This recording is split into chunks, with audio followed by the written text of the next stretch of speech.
Hello, welcome back, and thank you for joining us. Dr. Jordan Davis and Dr. Eric Pedersen are research partners on a number of innovative multidisciplinary initiatives to improve the lives of veterans. Dr. Pedersen is an associate professor of psychiatry and behavioral sciences at Keck School of Medicine at USC. And his research is primarily in the areas of young adult and adolescent alcohol use and comorbid mental health disorders. Dr. Davis is an assistant professor at the USC Suzanne Dworak-Peck School of Social Work and has devoted much of his career to research addressing substance abuse and developmental needs of marginalized and vulnerable populations. Welcome, Dr. Pedersen and Dr. Davis.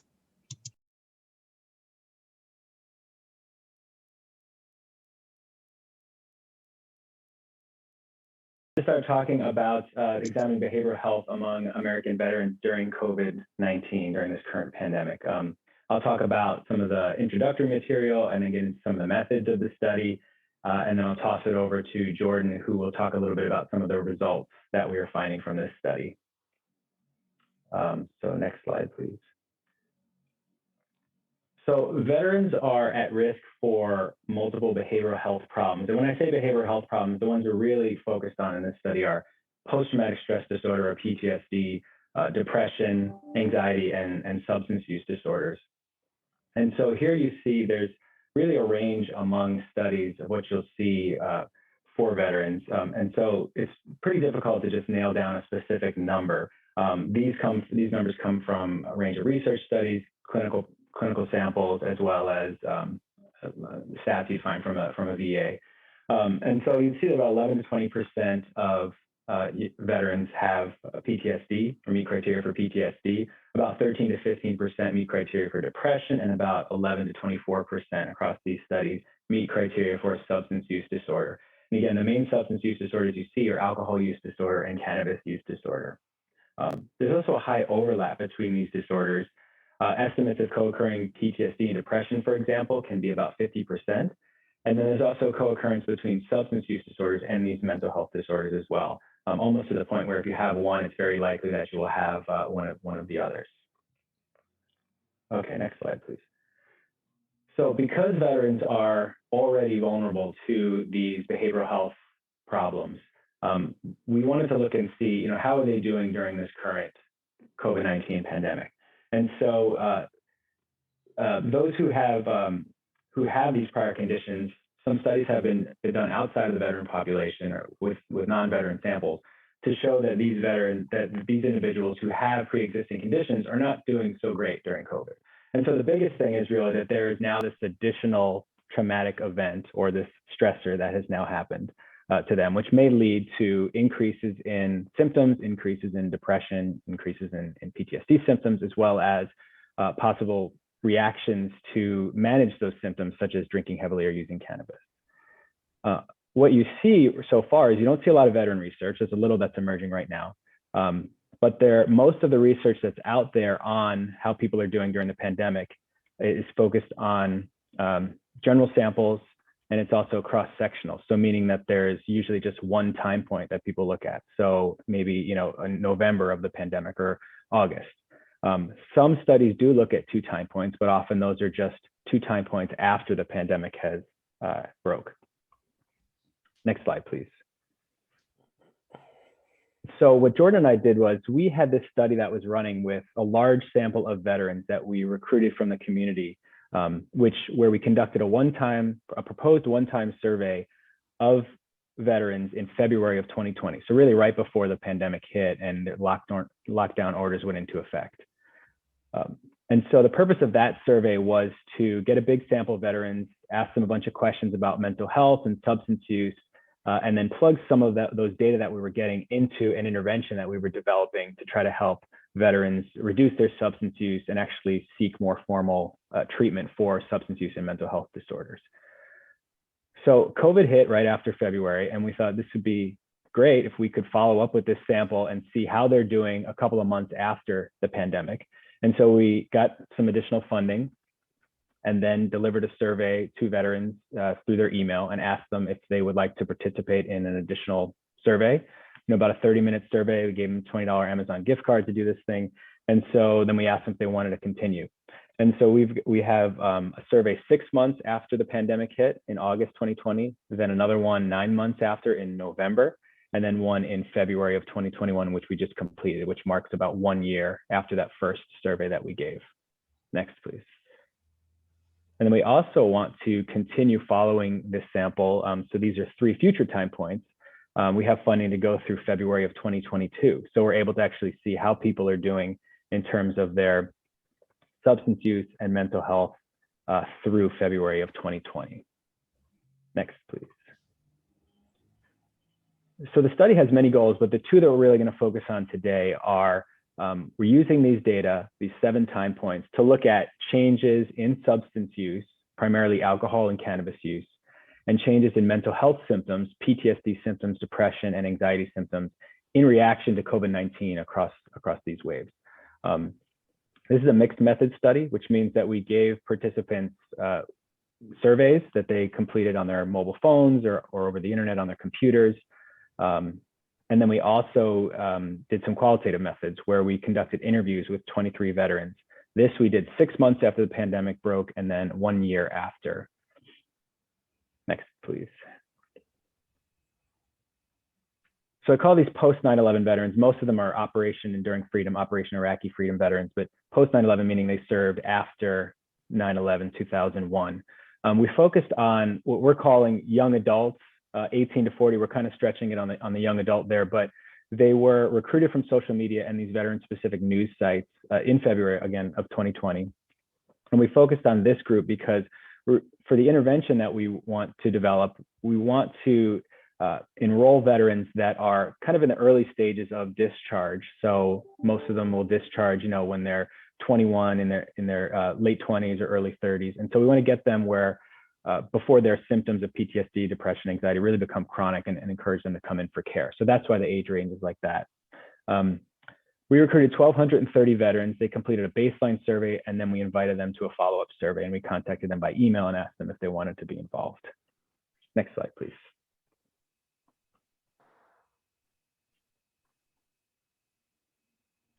So this is just the flow again. In February of 2020, this is time 1, 1,230 veterans, they completed a survey. Then again, 6 months later, in August of 2020, here we had 84% of those that completed that initial survey complete this 6-month survey. Then at the 9 months, we had 82%, and then at the 1 year, we had another 82%. So pretty good retention rate over time. Next, please. Here you can just see a brief snapshot of the sample. They're about 34, 35 on average, mostly men, 90% men, 9% women, and mostly white, 83% white. And then here we actually, in terms of branch, it was mostly Army veterans, so mostly male Army veterans. Just keep that in mind when we're describing the findings. About 12% Air Force, 9% Marine Corps, and 8% Navy. Next, please.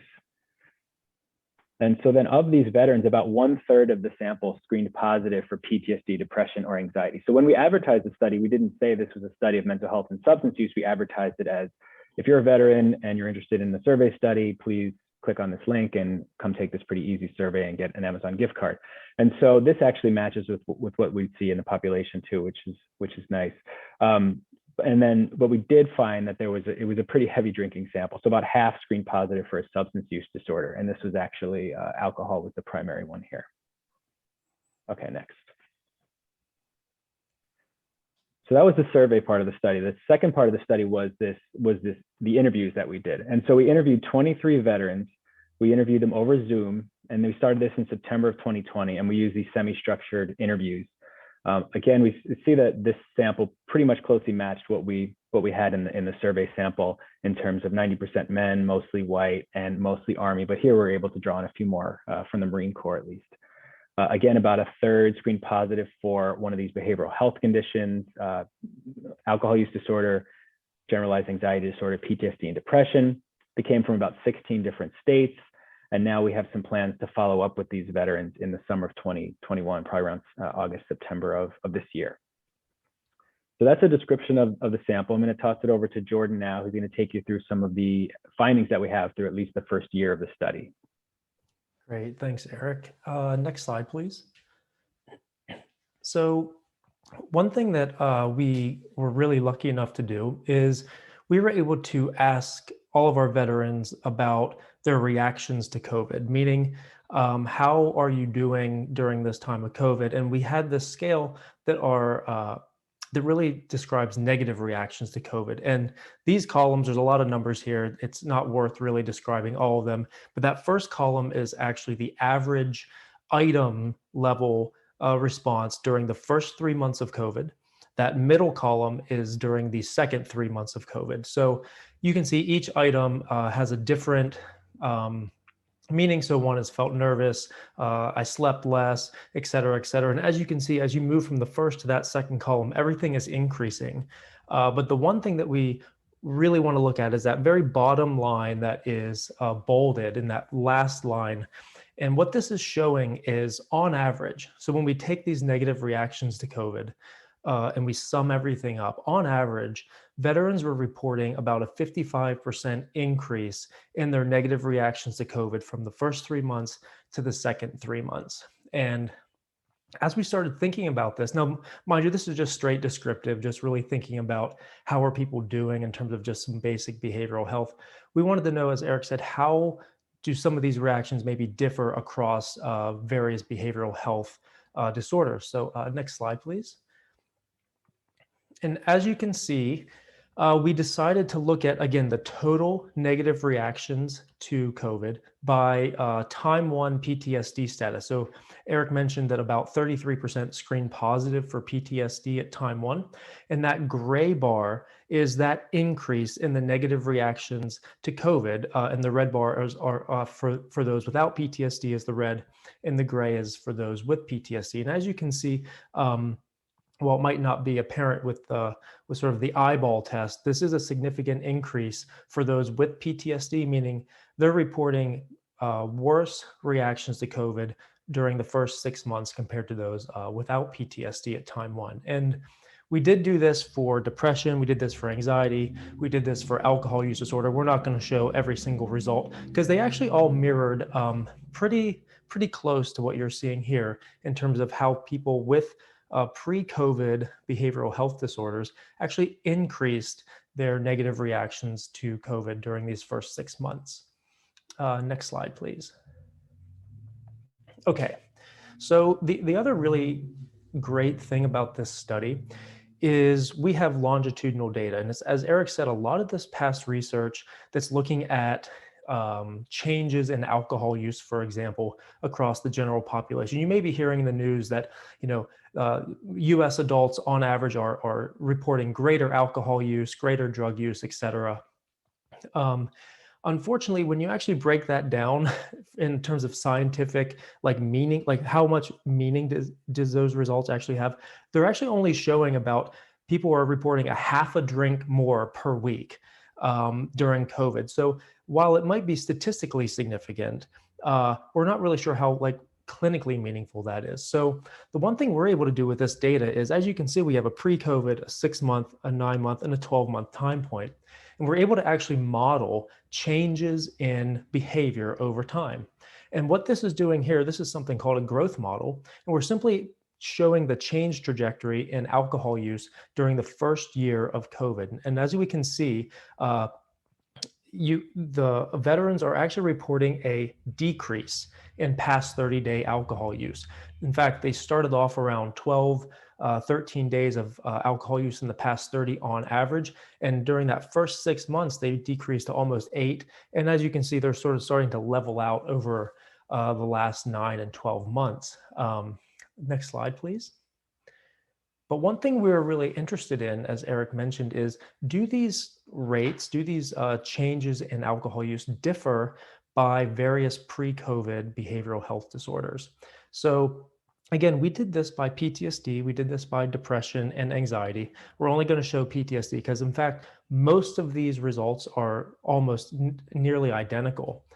And as you can see, the dark red line are actually individuals that screen positive for PTSD, and that dotted line are those that did not screen positive. Those that didn't screen positive, as you can see, they're decreasing their alcohol use, versus those that screen positive for PTSD are showing a slight increase during that first 6 to 9 months and then sort of flattening off over that last year period. Now, one other really interesting thing that we wanted to look at in this study is, are there any behavioral health disparities that might exist in alcohol use? So we actually used a binary variable for men and women veterans, and also a racial ethnic minority variable for veterans, in predicting the same thing. And again, we're not going to show all these results because they're almost identical. And essentially what we show is both women and racial ethnic minority veterans show a very similar pattern as that dark red line, those with PTSD. They're starting at about the same rate pre-COVID, but they're showing slight increases and leveling off and staying higher on past 30-day alcohol use compared to their male counterparts and their white veteran counterparts. Next slide, please. Now, depression actually shows a little bit of a different story than alcohol use. It's really interesting. We're showing a significant increase in depression. I know it kind of looks like a step ladder, but the average increase in depression is significant from pre-COVID to 1 year post-COVID. Go ahead and go to the next slide, please.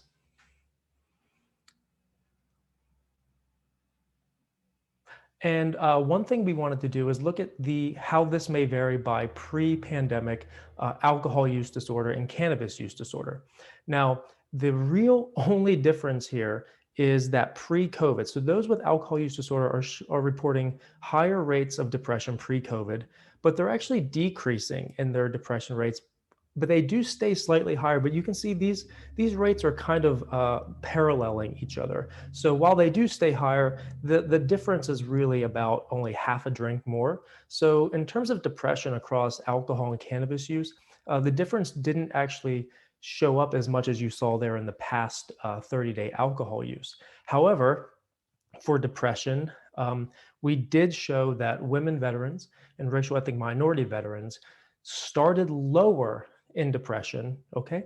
But they actually showed an increase compared to their white and non-white veteran counterparts. So the male veterans and the non-white veterans showed a slight increase compared to their other counterparts. Next slide, please. So this is a really interesting study. A lot of folks are interested in loneliness during the pandemic. And loneliness, as you might imagine, is increasing because of our requirements to stay home, et cetera. And one thing we want to look at is, how does depression and loneliness interact with each other to predict alcohol use in the past week? And what this is simply showing is that dotted line are individuals that are reporting high loneliness, meaning higher than you normally would report. And all the way on the right, you can see that's a positive screen for depression on that x-axis, and on the left, we have a negative screen for depression. You'll note that there's really no difference based on loneliness or and drinks per week at negative depression screen, right? But as you move up to that positive depression screen, those that are reporting high loneliness are reporting quite a few drinks per week more than those with low loneliness. In fact, you're looking at about a 4-drink difference during the past week. So while we don't know how meaningful this might be, because this is only a cross section, this is only a single time point of data, we are going to expand this to kind of start looking at how loneliness over the course of time influences alcohol use and behavioral health outcomes. Go ahead to the next slide, please. So these are our preliminary interview results. There's a lot of words on this slide. I'm not going to go over everything. I'm just going to sort of describe sort of how we came to do these interviews and sort of what we're seeing. I did quite a few of these interviews with our veterans, and the goal was to kind of look at how are they doing economically, how are they doing in their home life, how has the pandemic affected their mental health or social health, et cetera. And, you know, we got, as you might expect in interviews, we got a mixed bag of results. But in general, we saw a lot of resilience. Frankly, we were shocked to really hear a lot of stories of being able to spend more time with their family, being able to spend more time at home, doing projects, etc. We did see a lot of discussion around like missing family because they weren't able to see them, missing kind of being out with friends, etc. But in general, we saw a lot of resilience, and we didn't see as much economic effect or financial effect. In fact, some of the veterans that I interviewed noted like, well, my job actually, I had to do more work. In fact, I'm more busy than I ever been because they were, an essential worker, et cetera. While there are some that lost their job, but kind of really had a nice spin in terms of positive resilience in that. And we actually have a paper coming out on these interview results relatively soon. Next slide, please. So in general, we see that overall alcohol use is decreasing, which is contradictory to the prior research and sort of what's in the mass media right now. This is becoming more common of a story in the literature, whereas a lot of theory and a lot of people thought we were going to see these mass increases in substance use, these mass increases in mental health, but a lot of data right now are showing the opposite, or relatively like no change whatsoever in some of these outcomes. The unfortunate thing is we are seeing disparities in those outcomes, meaning we're seeing disparities in alcohol use and we're seeing disparities in mental health by your pre-COVID disorder screening, and also across women veterans and racial ethnic minority veterans. So this is something we're going to keep exploring as we move through the pandemic and sort of really start to unpack some of these things. Next slide, please. So we have a couple really, really cool studies that are sort of a follow-up. As Eric mentioned, we get to follow these veterans for another year. So we're going to have 2 full years of data to really look at sort of the long-term behavioral health effect of not just the pandemic, because we think some of those effects are going to fade relatively rapidly over the course of time. But this will actually be the first study of a non-VA sample to look at observational behavioral change, which is really exciting for us.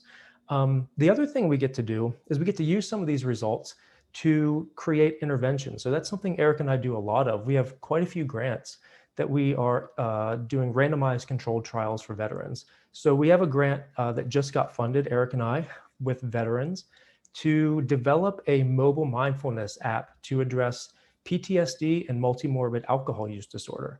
We're kind of crossing our fingers that we get another grant to address comorbid PTSD and cannabis use disorder.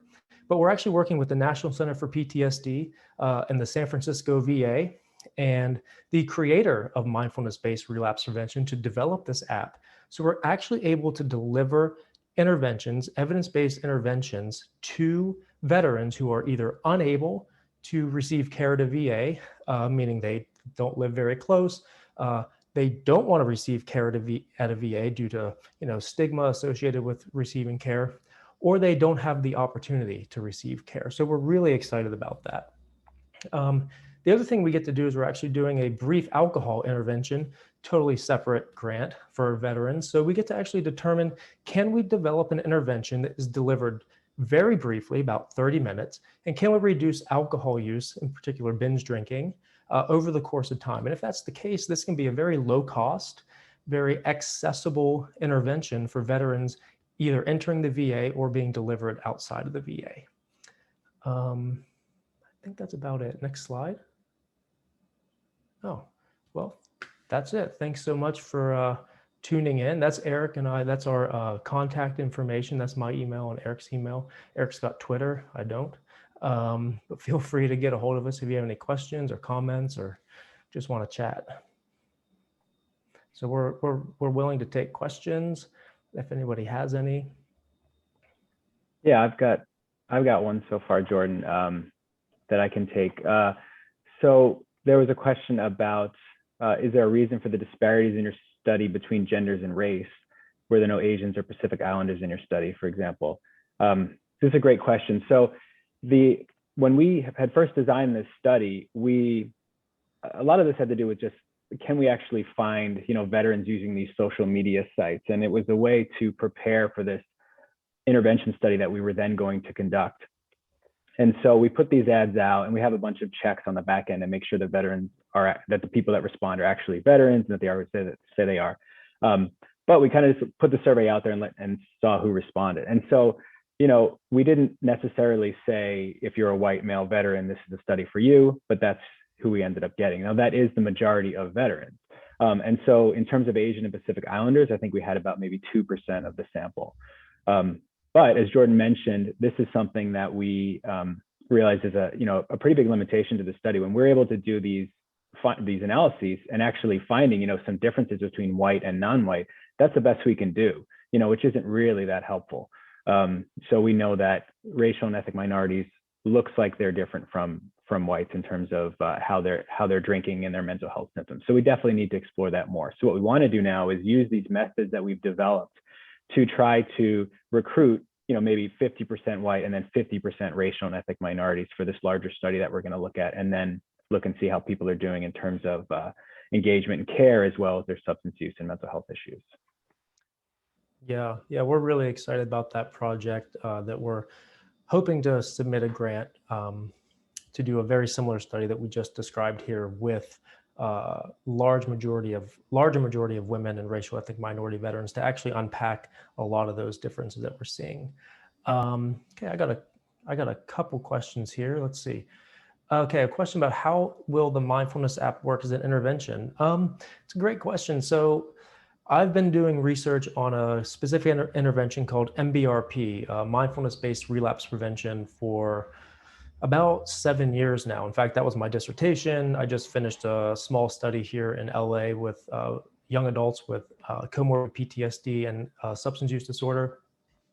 What we're doing is, so the app actually already exists for veterans. It's called Mindfulness Coach. In fact, it's the most downloaded app that has been developed by the National Center for PTSD. I think it's been downloaded over 500,000 times.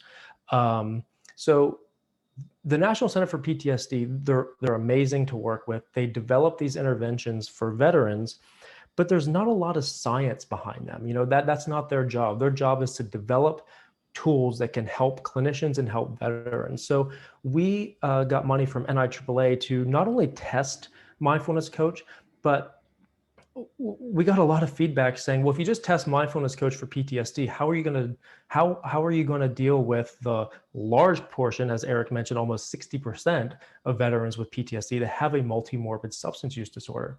So what we're doing is we're actually integrating the sessions from mindfulness-based relapse prevention into the Mindfulness Coach so that it's all integrated. So each session that you get, which is about 14 sessions, you're going to be getting mindfulness-based relapse prevention content.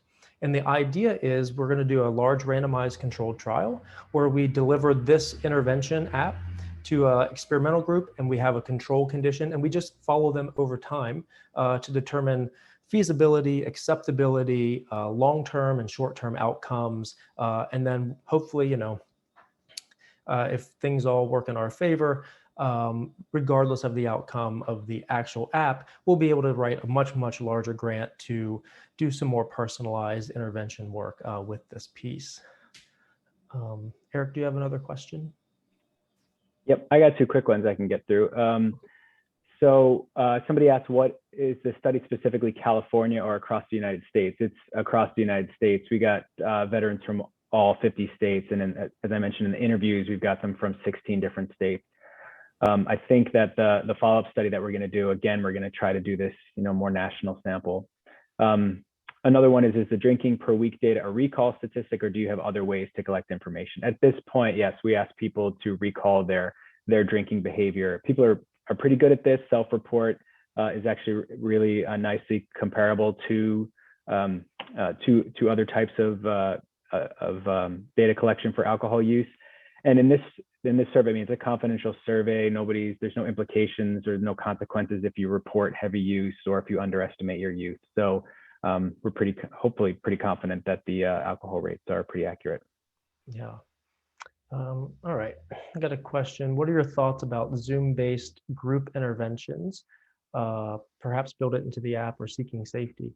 Well, it's a good question. In fact, there's another study that Eric and I didn't even talk about that we have starting up relatively soon I'll mention that here in a second. The one potential, it's not a downfall, but it's something that Eric and I are pretty serious about doing, is we're trying to reach veterans who wouldn't normally seek care at a facility, whether or not it's because they don't want to be face-to-face with a clinician or have face-to-face contact with their peers. We don't know. I mean, there's a lot of research that Eric and I have done and a lot out there around stigma, around inability to access care. And we're pretty dead set on finding a way, whether or not this is it in terms of the app, we have no idea. We'll report back in a few years, but we're pretty dead set on finding ways to reach these populations that are unable to receive the care that their peers are receiving at a VA or peers are receiving at an outside VA clinic. We want to be able to find ways to deliver that to them. So a group-based intervention via Zoom could work, but it would be a bit of a different model than what Eric and I are trying to build off of, which is very accessible interventions for anyone that needs it. And this can also be an adjunct to people that are actually currently receiving care at a VA, but more so for those that are unable to receive care. Now, we actually have another really large study that's starting up in the fall. We're actually part of a 9-site randomized controlled trial testing a meditation. It's called Transcendental Meditation intervention for veterans with PTSD. In fact, it's going to be about a 600-person randomized controlled trial. Eric and I are site PIs for here in LA. And, we have no idea how this is going to sort itself out in terms of COVID-19, but we do have a backup plan to do sort of the group intervention portion. I think it's like 11 or it's 12 sessions. So that will probably be during over Zoom if we're not able to meet in person once we get this thing launched. So, it will probably be the first time that we're testing a third wave psychotherapy over Zoom. So we'll see how that sorts itself. Yeah. Great. Okay, I've got one. Since the participants took the survey without expectation of being diagnosed with a mental health condition, how will you approach the veterans who screen positive and provide them with resources? Great question. So because this, originally started as a one-time survey, we have, just as a social worker and a clinical psychologist, as well as IRB protocols for research, we just send everybody a list of resources. And we've actually, rather than just send them a couple of links, we've developed a 3-page PDF that we send them with some pretty neat links where they can, specific to where they live, click on a link that can get them, find a whole bunch of care sites for them near where they live. And so that's for the survey study. What we're doing with the intervention study, which is going to be the follow-up study to this, which we will start in a couple of months. We're designing the intervention now. And Jordan was just talking about, that's an intervention to actually help people get into another intervention. So it's this motivational tool or program that's, one, can hopefully help people reduce some of their drinking behaviors on their own, but then also maybe help them help facilitate them to actually seek more formal care. And so as part of that app, we're trying to develop some pretty unique resources where, it will be specific to the person. So rather than really having to more actively click on a link and find out where places are that you can go and get some treatment, we're hoping to just have that kind of automated on the website that we have based off of where the person lives.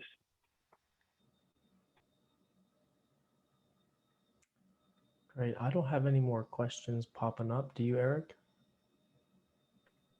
Oh, we got one more coming. Hold on.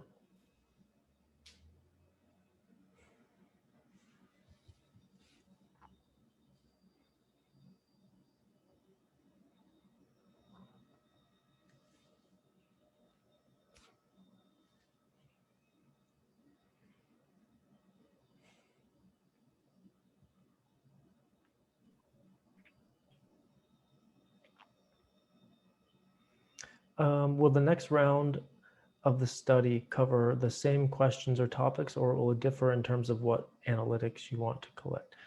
I'm assuming this question is referring to the cross our fingers, hope we get the money to do the next study with primarily women and racial ethnic minority veterans. I hope that's the case, so I'll answer it in that way.